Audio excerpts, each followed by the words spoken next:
Ikalawang talo na ng Los Angeles Lakers mula nung bumalik si LeBron James at Luka Doncic.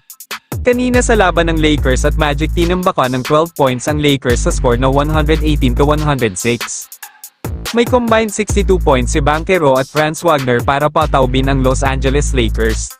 Di sumapat ang 32 points ni Luka Doncic at 24 points ni LeBron James para matalo ang Orlando Magic. Sa Beyond the Arc nakalamang ang Orlando Magic na ipasok nila ang 15 shots out of 40 samantala ang Lakers ay may 10 3-point shots lang sa loob ng 32 attempts. Nag-dominate ang Orlando Magic sa offensive rebounds, defensive rebounds, assist at blocks kaya di na nakahabol ang Los Angeles Lakers. Nasa pampurok 4 pa rin ang Los Angeles Lakers, same sila ng nasa number 5 spot na Memphis Grizzlies na may 43 wins at 28 na talo, 2 games win ahead sila sa number 6 na Golden State Warriors. Sa kabilang balita nakapaglaro na si Anthony Davis at gumawa siya ng 12.6 rebounds at 3 assists sa loob ng 27 minutes playing time. Panalo ang Dallas Mavericks sa Brooklyn Nets 120-101.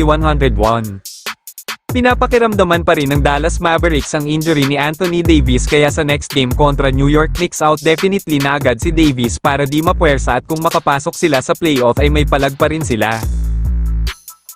At yan ang sports update natin ngayon. Salamat sa suporta mga boss, pa like, follow at share ng mga videos ko. Ingat palagi at God bless.